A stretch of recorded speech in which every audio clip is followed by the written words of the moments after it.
There could be even less Google in your next iPhone. 9to5Mac reports Apple will drop Google Maps in favor of an in-house solution with iOS 6. The blog cites trusted sources who say Apple's maps will be faster and more reliable than Google's.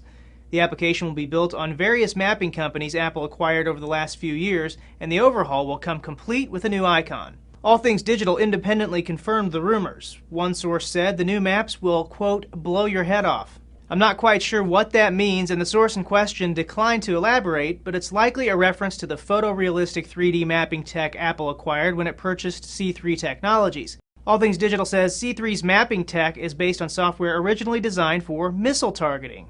An airborne array of cameras picks up images from various angles, which are crunched into the 3D images seen in this video from Cult of Mac. The visual polish is a nice touch, but TechCrunch says Apple wouldn't have been able to cut ties with Google if it hadn't had a database of its own.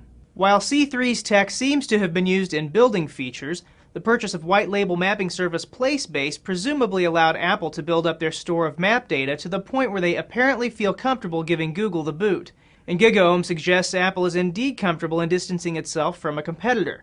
This is the same company that Steve Jobs promised to go thermonuclear on, and accusing it of grand theft in designing Android. It makes sense not to incorporate product from one of your chief rivals in mobile into your most important product.